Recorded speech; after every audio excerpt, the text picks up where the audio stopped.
And can we talk about the women too? Well, exactly. I mean, that's the point. We were going to talk about this. Well, we did with Annabelle briefly earlier on. We were going to expand it if we had the time.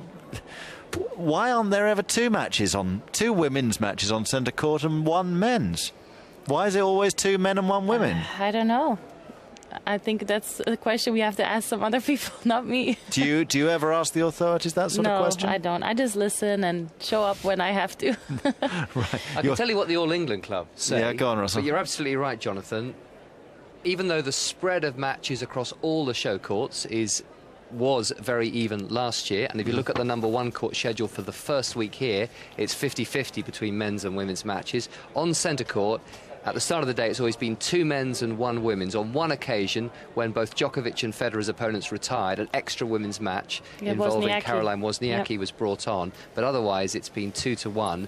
They say, in a nutshell, they say it's a complex operation. But I think this is the crucial part of the statement they gave me. Many factors need to be considered each day, including the fact that major marquee players will normally be scheduled on the show courts, with centre court and then number 1 court seeing the leading names. This is expected by both the paying public and our TV audiences. When I've spoken to the Chief Executive, Richard Lewis, about this before last year, then what they are effectively saying is that at the moment, those names at the top of the men's game are more appealing to the paying public and the viewers around the world, and given that you can only put 3 matches a day, so you can't put 2 men and 2 women, they feel, I think, in most cases, that they owe a duty to the ticket holders to provide the marquee names, and that's why at the moment there will be 2 men's matches to 1. I'm sure in the past they've done it too, and okay, they can now complain that maybe Serena and Sharapova aren't here, but I'm sure last year or a couple of years ago when they were both here, it still was the same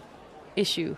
So I think it's not a clear answer. How do some of the leading women beneath Serena Williams, for example, become marquee names if they don't get showcased on the leading court of the world? Well, Azarenka, I think, if I'm correct, early on in the tournament was mentioning about the unevenness of the match schedule. And that's definitely a match that I would like to see on Azarenka Halep. Azarenka Halep. Absolutely. Yeah. And you've got Konta against Garcia.